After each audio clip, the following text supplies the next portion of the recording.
Ibu guru penggerak dimanapun Anda berada. Pada kesempatan ini, saya Febriani Permatasari, calon guru penggerak Angkatan 11 Kabupaten Karo, akan melakukan percakapan pra-observasi dalam modul 2.3, yaitu coaching dalam supervisi akademik. Di kesempatan ini, saya ditemani oleh guru bahasa Indonesia, yaitu Ibu Suci Rizky Gustika, yang mengampu bidang studi bahasa Indonesia. Baik, mari sama-sama saksikan video pra-observasi. Selamat pagi Ibu Suci. Selamat pagi Ibu Febi. Bagaimana kabar Ibu Suci pada pagi hari ini? Alhamdulillah sehat Bu. Ibu bagaimana, sehat? Kabar saya juga puji Tuhan sehat ya Bu Suci. Adapun tujuan dari obrolan kita pada kegiatan pra-observasi ini, yaitu saya ingin mengetahui sudah sejauh apa persiapan yang Ibu Suci lakukan untuk melakukan observasi pembelajaran yang akan kita baca. Nah, ada beberapa pertanyaan ini Bu Suci yang ingin saya tanyakan ke Ibu ya. Pertanyaan yang pertama Bu Suci, pada kegiatan observasi yang akan kita langsungkan, apa tujuan pembelajaran yang ingin Ibu capai pada kegiatan observasi nantinya? Mengenai dengan tujuan pembelajaran itu, karena materi yang saya bawakan nanti itu adalah teks cerita fantasi. Jadi yang menjadi tujuannya yang pertama yaitu siswa mampu mengidentifikasi apa saja yang termasuk unsur-unsur dalam teks cerita fantasi tadi. Dan yang kedua, siswa itu mampu menciptakan teks cerita fantasi berdasarkan pengalaman yang mereka miliki. Berarti materinya tentang tentang teks cerita fantasi begitu ya. Nah, untuk area pengembangan yang akan Ibu observasi atau yang akan Ibu nilai pada kegiatan observasi kita nanti itu apa saja ya Bu Suci? Kalau berbicara tentang area perkembangannya, di sini ada 3. Yang pertama yaitu dari sisi pengetahuan. Nah, dari sisi pengetahuan yang mau saya lihat bagaimana kemampuan siswa itu sudah sejauh mana mereka memahami materi yang saya berikan. Nah, itu untuk dari sisi pengetahuan. Yang kedua yaitu dari sisi keterampilannya. Nah, kalau dari sisi keterampilan yang mau saya lihat, apakah siswa tersebut itu mampu bekerja sama dengan teman-temannya dalam kegiatan diskusi kelompok. Nah, yang terakhir yaitu adalah bagian area sikap. Nah, dari sikap ini yang mau saya nilai bagaimana antusias siswa tersebut mengikuti pembelajaran. Jadi pengetahuan, keterampilan, dan sikap ya Bu, Iya, Bu. yang untuk jadi area pengembangan. Baik Bu Suci, untuk pertanyaan yang selanjutnya, bila melakukan observasi atau kegiatan observasi nantinya, apa rancangan pembelajaran yang akan Ibu terapkan di kelas nanti? Untuk rancangan pembelajaran yang pertama saya siapkan dulu strategi. Strategi di sini saya gunakan yaitu pembelajaran berdiferensiasi. Nah, kemudian setelah strategi saya siapkan untuk model pembelajarannya, saya gunakan PBL, problem based learning, karena kan nanti siswa akan berdiskusi kelompok. Nah, metodenya saya gunakan metode diskusi kelompok dan presentasi, kemudian ceramah variatif. Dan yang terakhir itu untuk penugasannya juga saya berikan nanti ke siswa. Luar biasa sekali ya Bu tentang rancangan. Jadi Ibu akan menerapkan strategi pembelajaran berdiferensiasi dengan model pembelajaran PBL begitu ya Bu. Saya lanjutkan pertanyaan berikutnya Bu Suci. Di dalam melakukan observasi nanti begitu ya Bu, atau kegiatan pembelajaran di kelas nanti, ini media pembelajaran apa yang Ibu Suci gunakan begitu? Untuk medianya yang pertama itu dalam menyampaikan materi saya gunakan PowerPoint ya Bu. Nah, kalau kita menggunakan PowerPoint kan pasti ada prasarana yang harus kita siapkan, misalnya seperti laptop, infobus. Kemudian nanti setelah ada PowerPoint, untuk tugas kelompoknya saya bagikan LKPD ke siswa agar itu yang menjadi pembahasan mereka nanti. Berarti menggunakan PowerPoint sebagai salah satu media pembelajarannya gitu ya Bu, dengan LKPD-nya nanti. Nah, itu luar biasa sekali ya Bu persiapan yang Ibu Suci sudah persiapkan ya. Nah, kira-kira nih Bu, kapan, kemudian di mana nanti, dan di kelas berapa kegiatan observasi ini akan Ibu kerjakan atau Ibu lakukan? rencana nanti akan saya laksanakan kegiatan observasi ini di kelas 71 ya Bu ya. Itu tepatnya hari Selasa pada les pertama dan kedua. Jadi di hari Selasa ya Bu, saya akan melakukan supervisi kepada Ibu Suci di hari Selasa di les kedua. Dan di sini saya akan mencatat Ibu Suci hal-hal penting apa nih yang akan Ibu Suci lakukan pada saat observasi, dan saya akan mencatat Bu hal-hal apa yang perlu Ibu Suci kembangkan lagi nantinya, begitu ya Bu. Nah, sebelum saya menutup gitu ya Bu kegiatan praobservasi kita ini, yang ingin saya tanyakan, apa yang Ibu Suci dapatkan atau bagaimana perasaan Ibu Suci pada saat pembicaraan kita ini berlangsung, begitu Bu? Ya jelas yang saya rasakan saya jadi lebih semangat gitu untuk menanti kegiatan observasi yang akan saya lakukan dengan Ibu Feby nantinya. Wah, saya berharap ini ya Bu Suci kegiatan observasi nanti berjalan lancar, Amin. sukses dan tanpa kendala. Sukses buat Bu Suci ya. Ya Ibu Feby juga sukses terus. Terima kasih sudah meluangkan waktunya Ibu. Selamat pagi. Selamat pagi Ibu Feby.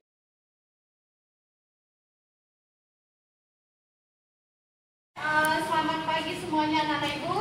Pagi Ibu. Assalamualaikum warahmatullahi wabarakatuh. Waalaikumsalam warahmatullahi wabarakatuh. Ini kenapa kok kayaknya lemes sekali? Sebelum kita mulai belajar, Ibu mau kita pakai permainan dulu. Kalau Ibu bilang tepuk 1 berarti 1 kali. Kalau Ibu bilang tepuk 3 kali berarti 3 kali. Kalau Ibu bilang tepuk 5 kali berarti 5 kali. Kalau misalnya Ibu bilang 5 kali 2 kali, berarti berapa yang harus ditepuk? Iya, berarti 10. Kalau 3-nya 5 kali, berarti 3? Iya, 15. Oke, kita coba dulu konsentrasinya. Tepuk 2. Tepuk 3. Tepuk 3 2 kali. Ada yang salah ya? Sekali lagi. Tepuk 5 2 kali.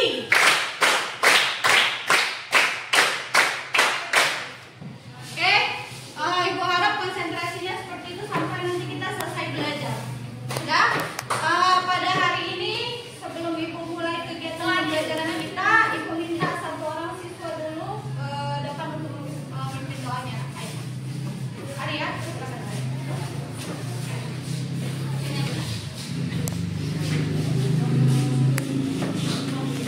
Teman-teman, mari kita berdoa mudah-mudahan kita bermanfaat. Tuhan, terima kasih sama Kau untuk kami di sini. Karena dengan ini berikan kepintaran, berikanlah kesehatan kepada kami, diri kami, berkatlah menjadi kami lebih baik lagi. Amin. Oke, terima kasih. Silakan dulu Arya. Baik, Ibu absensi dulu ya Nak ya. Kira-kira hadir semua hari ini? Tapi sepertinya hadir semua ya.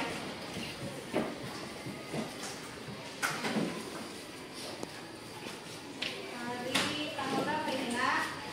22. Arya, Felisena, ada Ibu. Najwa, ada. Jennifer, Harisa, ada Ibu. Nikesya, Juanda, Ada Bu. Roito, Ada Bu. kemudian Fadri, nggak ada.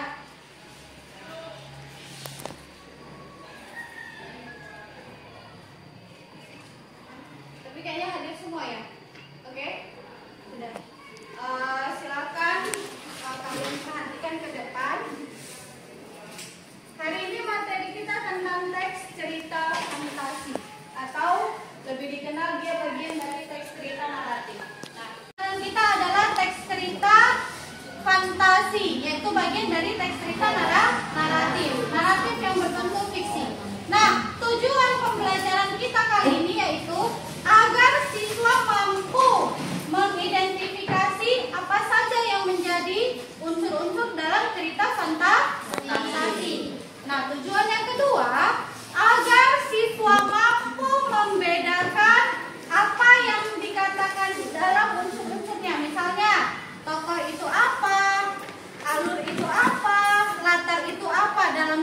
cerita fantasi. Dan tujuan yang terakhir, agar siswa mampu menciptakan ataupun menulis teks cerita fantasi berdasarkan pengalaman ataupun imajinasi yang kalian punya. Nah, jadi itulah yang menjadi tujuan pembelajaran kita pada kali ini. Sampai di sini, Ibu harap kita bisa mengikuti pembelajaran kita dan bisa menambah pengetahuan kalian. Oke? Sebelum Ibu mulai pembelajaran, pernah nggak dengar kata-kata naratif? Pernah? Nah, kira-kira kalau dikatakan naratif itu kita tujuannya ngapain? Kita memberikan cerita atau kita menceritakan atau orang yang menceritakan ke kita? Orang yang menceritakan ke kita atau kita yang menceritakan ke orang? Kita yang menceritakan kepada orang lain. Nah, itu yang dikatakan teks naratif. Jadi teks naratif ini adalah suatu teks yang berisi tentang sebuah cerita. Nah, teks naratif ini terbagi dua, nak. Ada yang sifatnya fiksi, ada yang sifatnya non-fiksi. Karena ini materi kita dikhususkan ke cerita fantasi, berarti dia termasuk teks cerita naratif yang berbentuk fiksi. Pernah dengar kata fiksi? Atau fiktif? Contohnya dongeng. Contohnya lagi novel. Kira-kira kalau dikatakan dia fiksi, ceritanya dalam bentuk apa ini?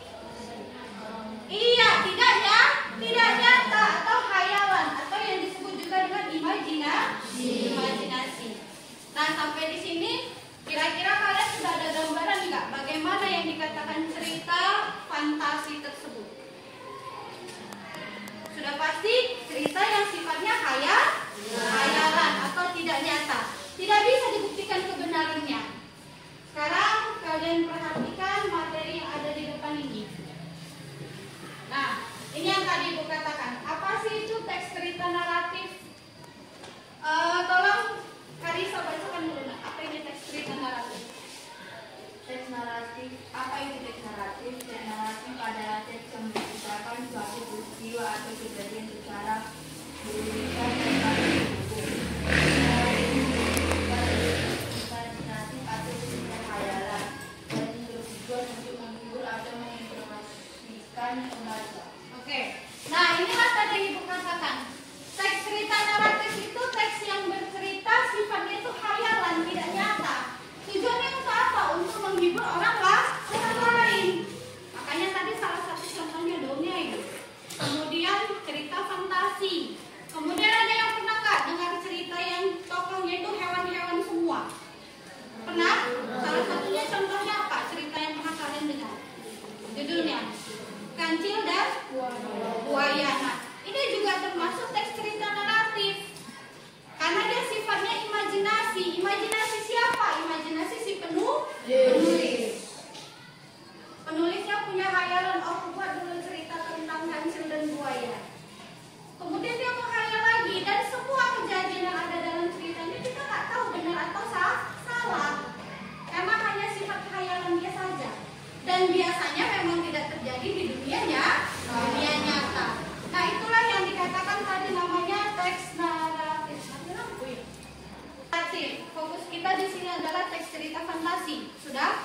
Nah, untuk teks naratif kira-kira ada yang mau ditanyakan? Biar kita lanjut ke materi selanjutnya, ciri-cirinya. Sudah? Iya, Karisa. Bu, kenapa teks cerita fantasi termasuk cerita naratif? Ya. Pertanyaan dari teman kalian, kenapa sih teks cerita fantasi ini termasuk dalam teks cerita naratif? Nah, jawabannya, karena teks cerita fantasi ini juga berdasarkan imajinasi dari si penulis. Dia berfantasi, dia menghayal untuk membuat sebuah cerita. Makanya dia juga termasuk dalam teks cerita naratif. Sampai di sini paham kenapa teks cerita fantasi termasuk teks naratif? Karena dia sama-sama menggunakan imajinasi penulis. Nggak bisa kita buktikan kebenarannya, karena hanya si penulis yang tahu ceritanya itu benar atau tidak. Bahkan mungkin tidak benar sama sekali. Paham, Karisa? Nah, ada lagi yang mau ditanyakan? Ya, guys ya. Kan teks naratif berisi tentang Oke, contoh.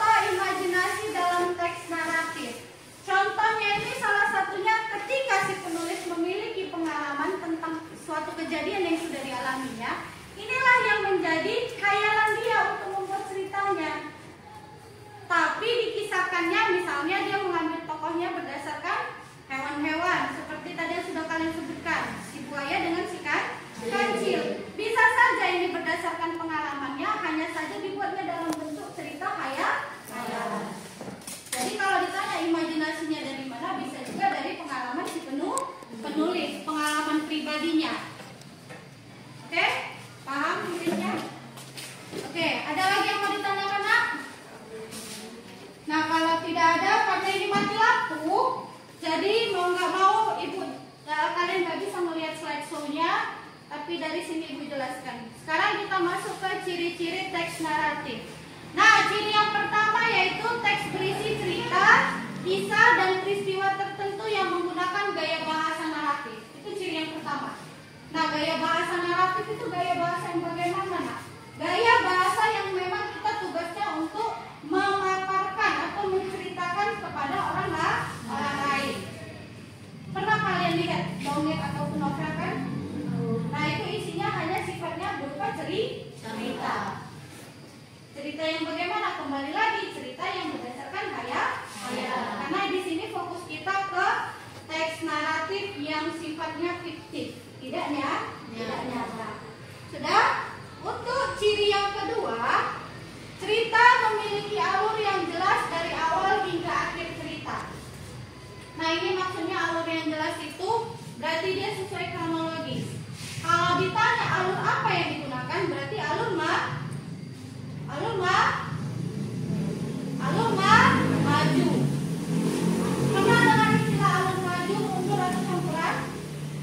Pernah?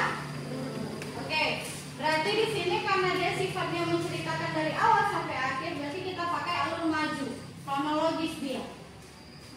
Mungkin ada yang lupa dengan materi di SD, kan ini seharusnya sudah pernah kalian pelajari di SD. Sudah, itu untuk alurnya.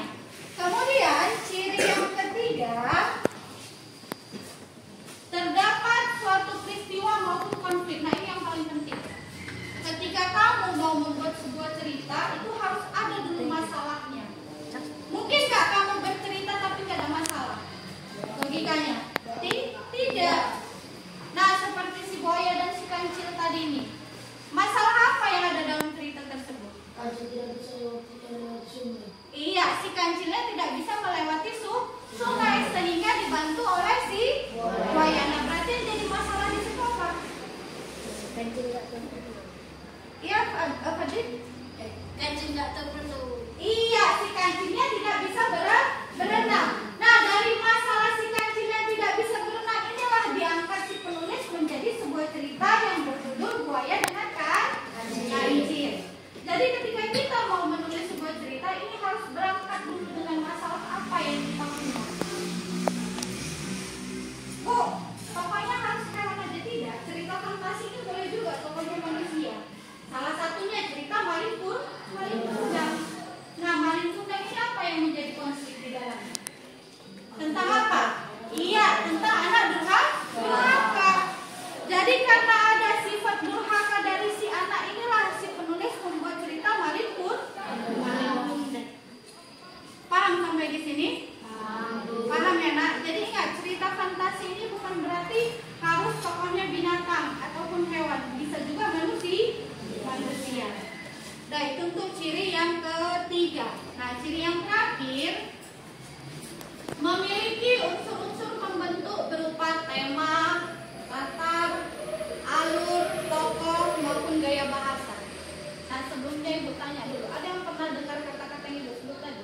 Kayak tema, pernah? Arya pernah. Nah, apa kira-kira itu tema Arya? Siapa yang tahu apa itu tema? Ya, Bu. Iya, coba kan judul, Bu. Oke, tema memang sering banyak yang menyamakan dengan judul. Tapi sebenarnya adanya judul itu ketika kita sudah mempersiapkan sebuah tema. Memang dia saling berkaitan. Jadi kalau yang dikatakan tema ini adalah pokok pembahasan yang akan kita tulis atau kita bahas. Itu tema. Bu, tema sama judul boleh sama? Boleh. Tapi lebih sering mereka mengangkat judul ketika sudah menemukan tema. Contoh tadi Malin Kundang. Temanya anak durhaka. Judulnya kenapa jadi Malin Kundang? Karena di sini tokoh yang anak durhaka itu adalah si Malin Kundang. Tapi kan tetap dia berkaitan. Kenapa ada si Malin Kundang? Kenapa ada ceritanya? Karena dia merupakan anak yang durhaka. Jadi ingat, tema sama judul ini saling berkaitan. Hanya saja dia beda. Harus ada tema dulu baru bisa kita menentukan judulnya. Oke? Nah, yang kedua tadi unsurnya setelah tema ada latar. Nah, siapa yang pernah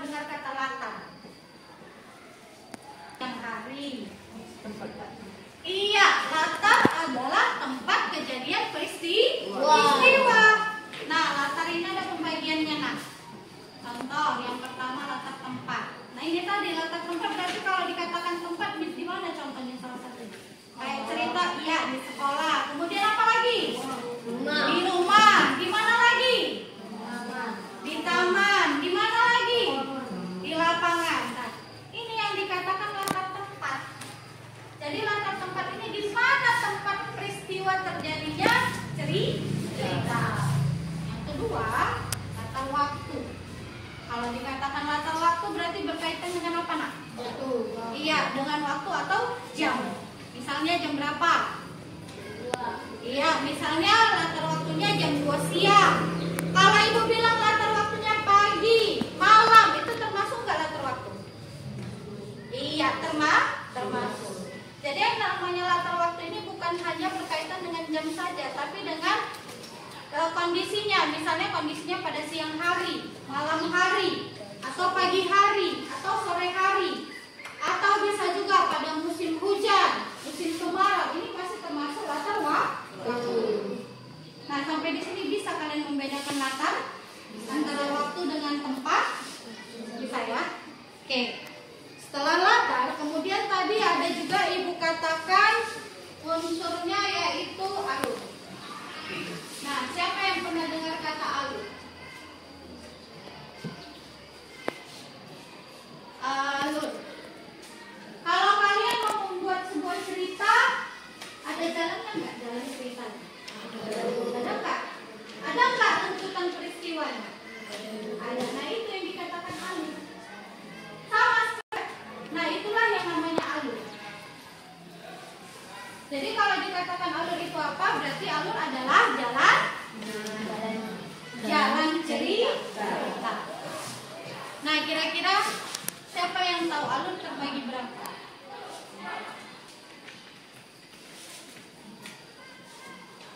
Ayo. Bu, Iya, coba 3, Bu. Iya, berapa? Apa aja itu, nak? Maju, Iya, bagus. mundur, Bagus. campuran. Iya, bagus Fadli. Tepuk tangan dulu untuk Fadli.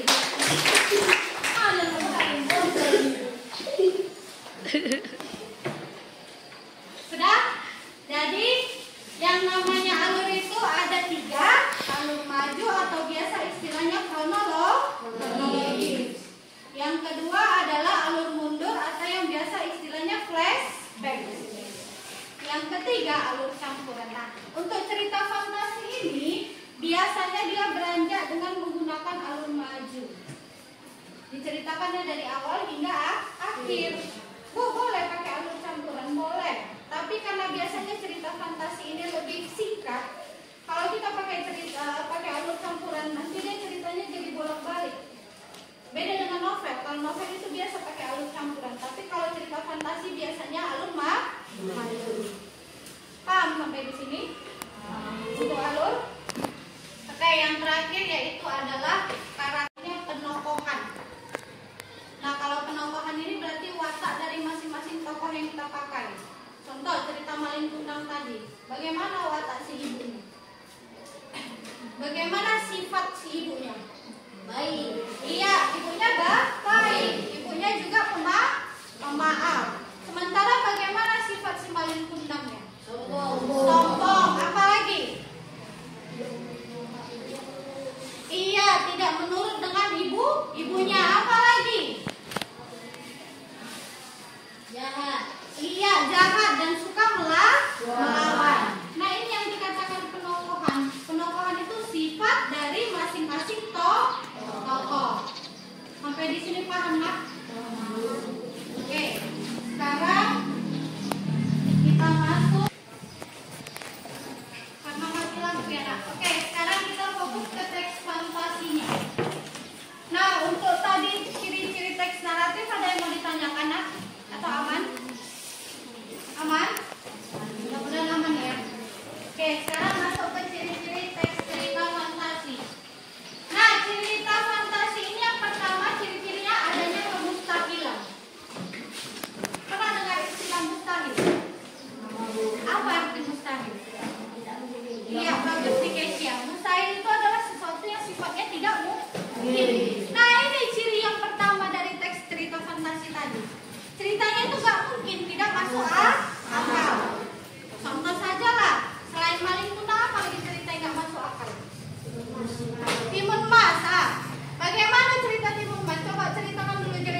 saja.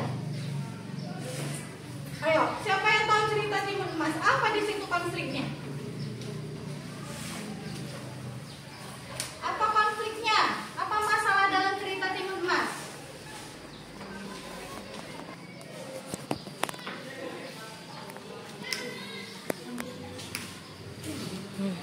Dikayi rasa Bu. Iya, masalahnya di sini si putri itu nggak mau dinikahi oleh seorang raksasa.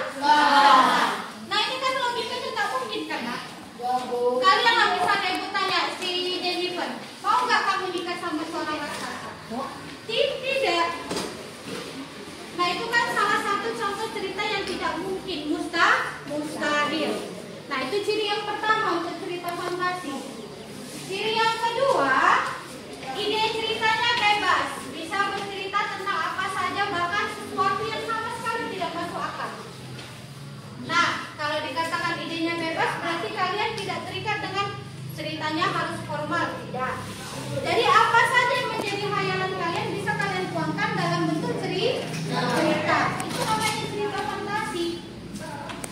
Misalnya si Arya, Bu, saya mau buat cerita manusia yang berubah jadi kera. Itu masuk akal nggak sebenarnya? Bisa nggak manusia berubah jadi kera? Tidak. Tapi si Arya punya khayalan. Oh, ada kawanku yang nakal kali kan? Nanti nakalnya dia, aku pengen dia jadi kera. Itu dibuatnya dalam bentuk cerita. Berarti di sini yang menjadi konflik atau masalahnya adalah karena kawannya yang nakal. Nah, dari kawannya yang nakal inilah dibuatnya cerita manusia berubah menjadi kera. Kalau kita lihat itu nggak masuk akal kan? Nah, temanya juga bebas, hanya karena dia kesel sama kawannya. Jadi dibuatnya saja cerita itu.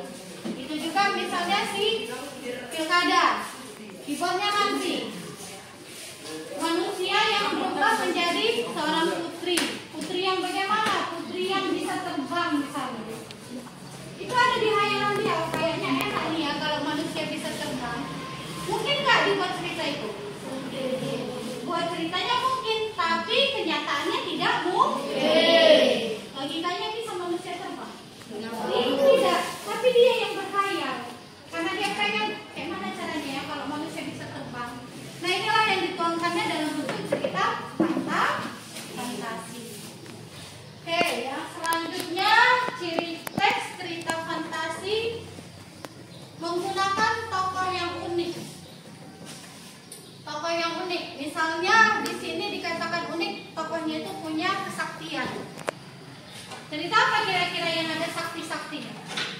Sakti. Iya, bagus sekali Ramadan. Pernah kalian nonton film Kerasakti kan? Pernah nggak? Nah di situ dia apa kesaktiannya? Dapatnya tongkat dari raksasa Bu. Iya, dapatnya tongkat, kemudian dia jadi memiliki kekuatan. Nah, logikanya tuh nggak mungkin kan, Nak? Misalnya si Jeremia dikasih tongkat, terus dia bisa jadi punya tenaga sekuat-kuatnya, mungkin nggak?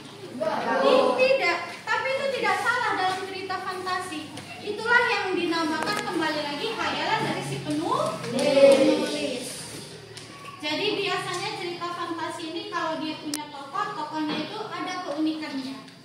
Entah itu berupa kesaktian, entah itu misalnya kayak ada cerita burung bisa berbicara. Nah itu termasuk kesaktian dari si tokohnya. Oke?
Oke, kelompok 2, kelompok 3, kelompok 4. Oke, perhatikan ke depan. Jadi karena materi kita hari ini tentang mengidentifikasi alur dan penokohan dalam teks cerita fantasi, silakan kalian buka bukunya halaman 52. Nah, di situ ada yang mau kita diskusikan. Sudah? Halaman 52. Cara kerjanya bagaimana? Silakan masing-masing kelompok ambil satu kertas lembar. Satu kelompok satu saja kertas lembarnya. Satu kelompok satu saja. Tulis nama kelompok dan nama-nama anggotanya. Nama kelompok, Bu? Iya.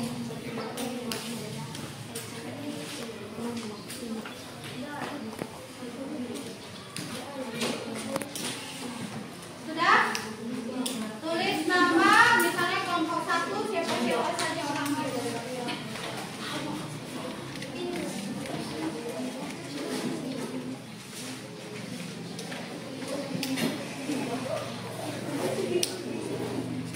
Kelompok 4 sudah, nak?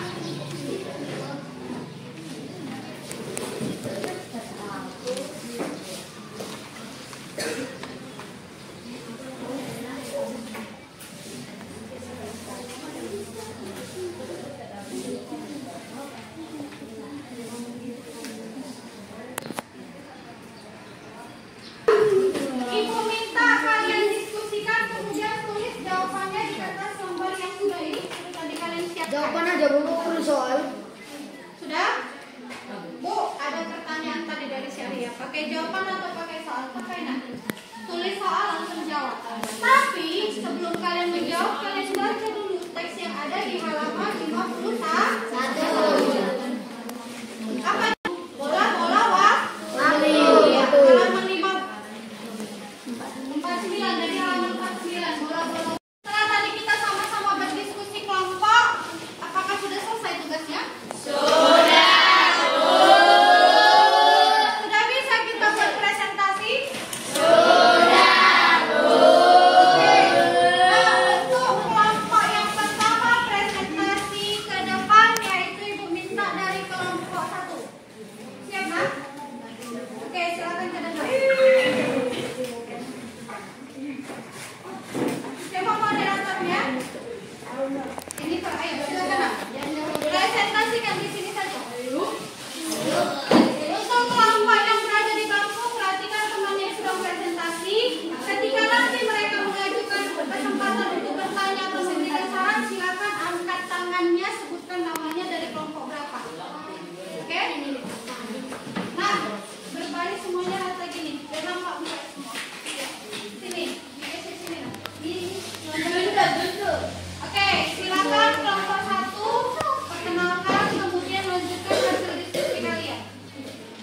Selamat pagi teman-teman. Pagi. Kami dari kelompok 1 akan mempresentasikan hasil dari diskusi kami.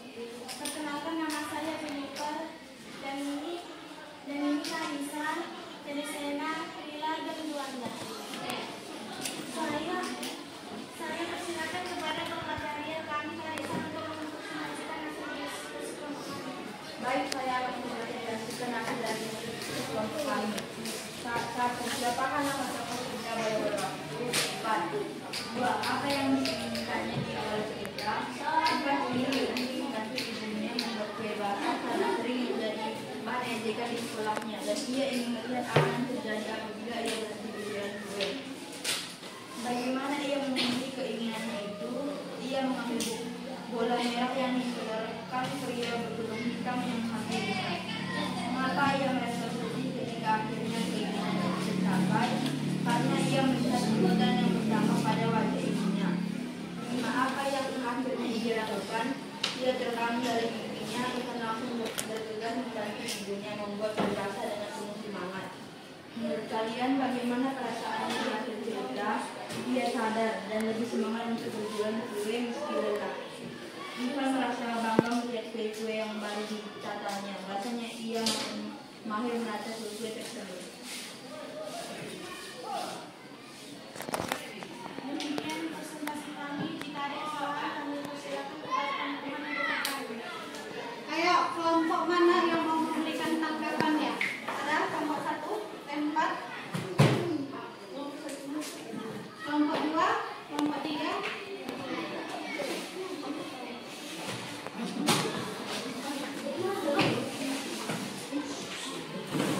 Oke. Silakan kelompok 4.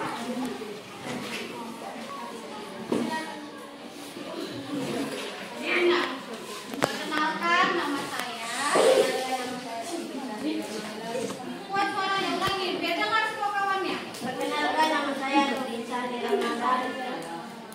Saya dari kelompok. Saya dari kelompok 4. Menurut kami jawaban yang dihasilkan kelompok 1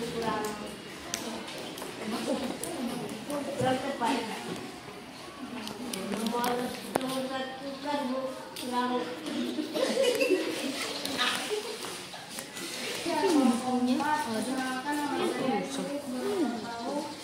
hasil jawaban pada nomor 1 kurang tepat. Jawabannya adalah Ivan, Ibu, Ayah, Piang, Nina, Danu, dan Ari. Oke, tepuk tangan.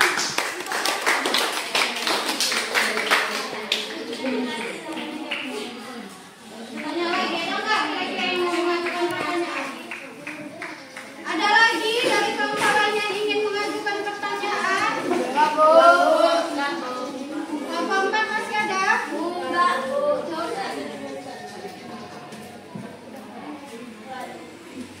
Oke.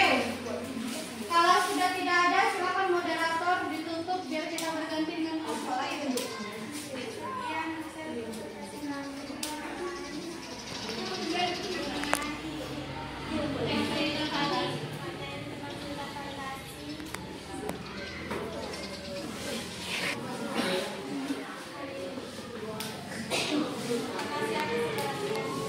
Oke, tepuk tangan untuk kelompok.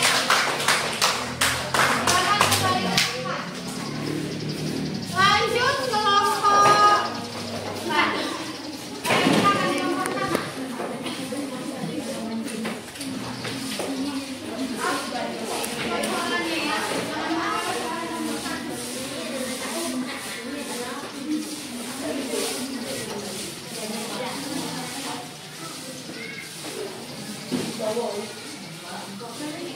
Suaranya ya.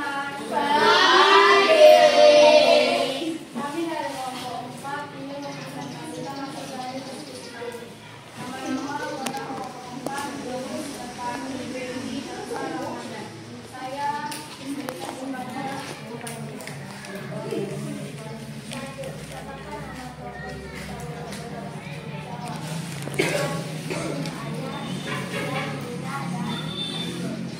apa yang diinginkannya tahun sekarang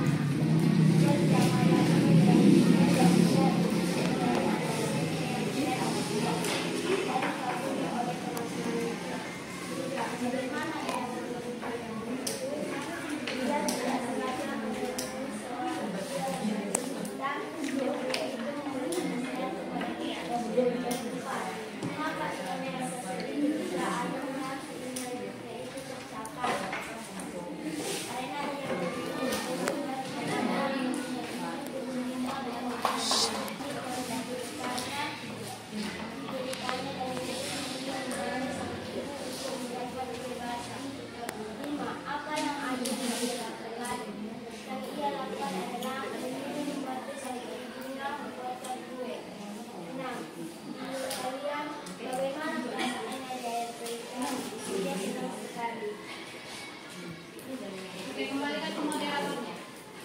sekian dari presentasi kami tentang memasak kegiatannya. Buat orang-orang kami yang ingin menyampaikan jawabannya, kami silakan. Ayo, mana kelompok yang ingin memberikan tanggapannya? Silakan angkat tangannya.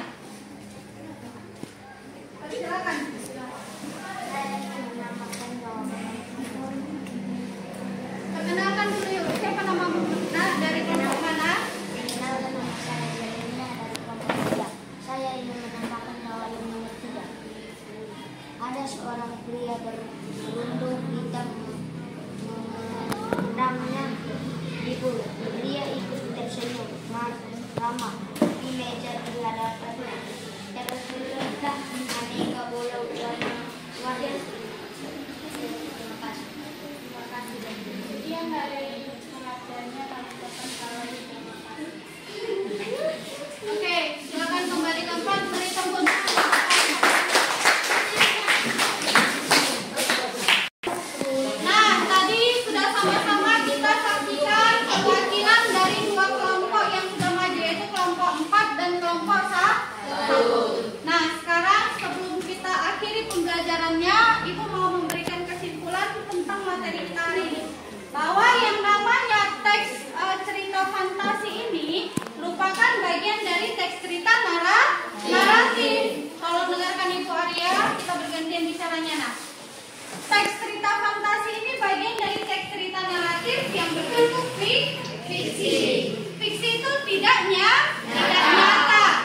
bisa dibuktikan kebenarannya dan termasuk juga yang tidak masuk akal. Nah, kemudian tadi sudah kita pelajari juga sama-sama ciri-cirinya. Ciri-cirinya adanya kemustahilan. Kemudian ada tokoh yang unik. Unik di sini dikatakan karena memiliki kesaktian ataupun kelucuan. Sudah? Kemudian temanya juga bebas. Nah, jadi inilah sekilas tentang teks cerita fantasi. Sampai di sini paham ya kalian nak tentang teks cerita fantasi ini? Paham. Ya, Ibu harap nanti ke depannya ketika kita melanjutkan materi masih tentang teks cerita fantasi sudah lebih tambah lagi pengetahuan kalian. Karena ini kita sifatnya masih hanya mengidentifikasi latar dan alur dalam teks cerita fantasi. Kedepannya nanti kita akan mencoba membuat teks cerita fantasi. Sudah? Paham? Nah, Ibu mau tanya dulu sama kalian. Kira-kira setelah materi pembelajaran hari ini yang kalian terima, apa yang kalian rasakan? Ayo, siapa yang mau memberikan jawabannya? Ya, Taufik. Silakan berdiri. Berdiri. Menurut saya Bu, karena kita cari bisa menambah pengalaman bersama. Oke, bagus. Tepuk tangan dulu. Ayo, siapa lagi? Apa yang kamu rasakan setelah mendapatkan materi teks cerita fantasi pada hari ini? Ayo, silakan. Bukan namanya. Perkenalkan, nama saya Benisena. Perasaan saya saat setelah mempelajari cerita fantasi dan teks ini, saya merasa senang karena saya dapat mengetahui apa itu teks narasi dan cerita fantasi. Oke. Nah, apa yang kamu ketahui? Contohnya apa itu teks cerita fantasi? Senang dan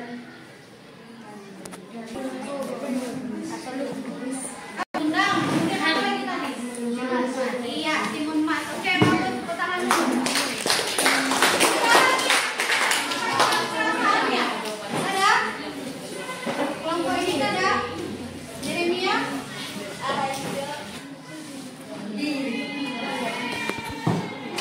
Ada?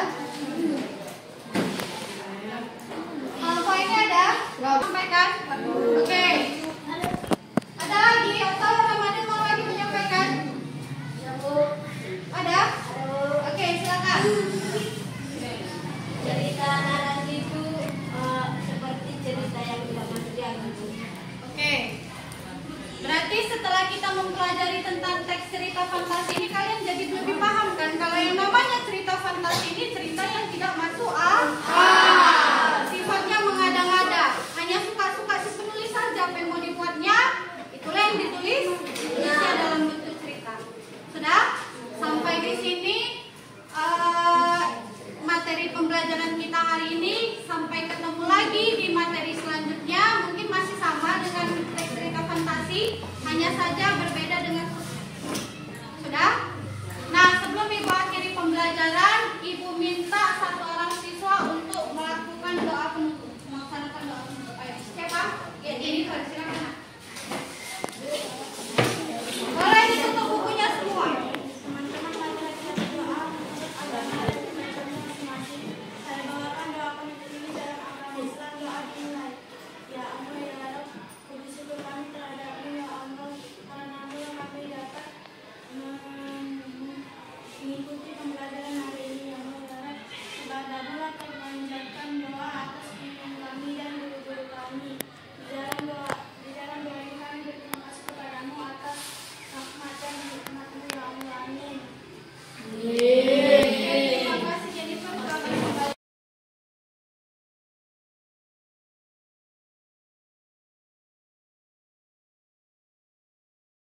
Salam dan bahagia.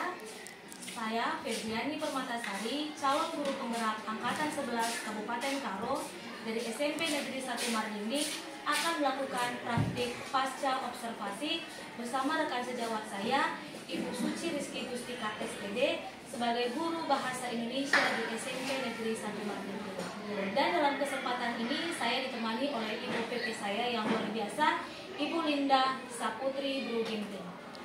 Mari kita saksikan kegiatan pasca observasi. Selamat pagi Ibu Suci. Selamat pagi Ibu Febi. Gimana kabar Ibu Suci di pagi hari ini, Bu Suci? Alhamdulillah sehat Ibu Febi. Saya juga sehat, puji Tuhan ya Bu Suci. Baik Bu Suci, dalam kegiatan pasca observasi ini saya akan memberikan beberapa pertanyaan ini kepada Ibu Suci terkait kegiatan observasi yang sudah berlangsung di kelas 71 ya Bu Suci. Iya. Bagaimana nih perasaan Ibu Suci setelah melakukan observasi? Perasaan saya setelah melakukan observasi kemarin, jadi saya sekarang lebih merasa lega, ya tenang juga, dan juga saya senang melaksanakan kegiatan. Tuhan ya Bu Suci kalau berjalan dengan lancar. Bisa nggak nih Bu Suci ceritakan kembali begitu ya Bu Suci, apa-apa saja langkah-langkah kegiatan yang Ibu Suci lakukan selama kegiatan observasi, kemudian apa-apa saja nih Bu Suci area pengembangan yang Ibu Suci lakukan ketika observasi Bu Suci? Untuk kegiatan pembelajarannya di situ sebenarnya sudah saya implementasi modul saya mulai dari kegiatan membuka kemudian sampai kegiatan inti saya menyampaikan materi, memberikan penguatan kepada siswa, sampai nanti di kegiatan selanjutnya saya memberikan kesimpulan, kemudian refleksi kepada siswa untuk kegiatan berikutnya. Untuk area pengembangannya di sini ada 3 kriteria Bu. Yang pertama yaitu dari sisi pengetahuan, yang kedua dari sisi keterampilan, dan yang ketiga dari sisi pengetahuan. Berarti ada 3 ya Bu untuk area pengembangannya, baik pengetahuan, keterampilan, dan juga sifat. Menurut Ibu Suci sendiri sudah sejauh mana begitu ya Bu Suci keberhasilan pengembangan yang Ibu lakukan tadi begitu di dalam kelas yang Ibu Suci lakukan observasi tadi? Saya untuk pengembangan yang sudah saya lakukan di sini sudah ada perbaikan, namun masih ada yang harus diperbaiki lagi gitu Bu. Dari segi pengetahuannya atau dari segi keaktifan siswa dalam pelaksanaan kegiatan di kelas. Walaupun sudah ada perbaikan, tapi masih harus terus lagi kita perbaiki. Jadi letaknya di keaktifan begitu ya Bu Suci. Apa sih kekurangan yang Ibu Suci alami begitu ketika Ibu melakukan kegiatan observasi di kelas kemarin? Kekurangannya kemarin karena ketika saya menyampaikan materi kebetulan terjadi pemadaman listrik, sehingga PowerPoint yang saya tampilkan ke siswa juga terhenti. Kemudian untuk dari sisi lainnya waktu ketika siswa mau melaksanakan tugas kelompok, nah di situ masih ada juga siswa yang sama sekali dia belum termotivasi untuk belajar bersama kelompoknya gitu. Jadi kesannya dia tidak aktif di kelas. Jadi ada 2 kendala ya Bu. Yang pertama listrik, terus yang kedua keaktifan siswa. Menurut Ibu Suci sendiri itu ya kenapa gitu? Maksudnya kenapa kendala itu bisa terjadi? Penyebabnya apa? Kira-kira gitu menurut Ibu Suci sendiri? Menurut saya setelah saya pelajari kayaknya karena ketika melaksanakan kegiatan belajar kemarin saya membagi kelompoknya memang belum sesuai dengan minat dan bakat siswanya itu. Jadi mungkin karena dia tidak tertarik, otomatis dia kan jadi nggak semangat, nggak aktif dia. Belum berdiferensiasi sebenarnya sih buat pembelajaran. Berarti belum berdiferensiasi begitu ya Bu. Kemudian mengalami kendala seperti itu nih dan Ibu udah tahu penyebabnya gitu kan. Kemudian apa nih rencana yang akan Ibu lakukan atau rencana perbaikan apa ke depannya yang Ibu Suci lakukan setelah Ibu Suci tahu kendala yang menyebabkan hal tersebut? Yang saya lakukan untuk kedepannya pastinya saya akan membagikan kelompok siswa ini berdasarkan gaya belajarnya. Misalnya sesuai minat dan bakatnya juga, apakah dia lebih minat ke bagian kinestetiknya atau ke bagian audiovisualnya ataupun hanya sebagai audionya saja gitu. Jadi lebih gaya belajarnya seperti apa saya kelompok. Berarti Ibu Suci akan mengelompokkan mereka atau mendiferensiasinya begitu ya Bu Suci. Luar biasa sekali Ibu Suci rencana kegiatan yang akan Ibu Suci lakukan. Kira-kira nih Bu, kan udah dapat nih kendalanya, terus Ibu sudah dapat penyebabnya, dan Ibu sudah dapatkan rencananya yang akan dilakukan untuk perbaikannya. Tapi tolong nanti Ibu, kapan nih kira-kira Ibu Suci akan melakukan pembelajaran berdiferensiasi ini? Karena ini sudah berjalan 1 semester, hampir bahkan sudah mau selesai, sudah mau habis semester ini, jadi rencana ini akan saya terapkan di semester depan. Jadi akan dilakukan di semester depan gitu ya. Semoga harapan saya besok atau semester depan semakin lebih baik gitu ya Bu Suci. Kemudian anak-anak bisa menikmati pembelajaran sesuai dengan niatan Bapak. Sukses untuk Bu Suci. Terima kasih. Demikian adalah hasil dari kegiatan pasca observasi yang saya lakukan bersama anak sejawat. Dan selanjutnya saya memberikan kesempatan kepada Ibu Linda Syaputri Guru Ginting sebagai BP saya untuk memberikan umpan balik, masukan dan juga saran terkait kegiatan yang sudah saya lakukan mulai dari pasca observasi, kemudian observasi dan kegiatan pra-observasi. Baik, terima kasih kepada Ibu Fridi yang memberi kesempatan kepada saya kali ini. Dari pengamatan saya, kegiatan pasca observasi yang baru saja kita laksanakan sudah sesuai dengan langkah-langkah yang memang seharusnya seperti itu yang kita terapkan. Jadi saya merasa senang gitu ya melihat percakapan kita berjalan dengan lancar sesuai dengan yang kita harapkan. Jadi sukses bagi Ibu berdua. Terima kasih Bu. Demikian video kegiatan pasca observasi. Terima kasih. Salam dan bahagia bujur ras, jua-jua, koras.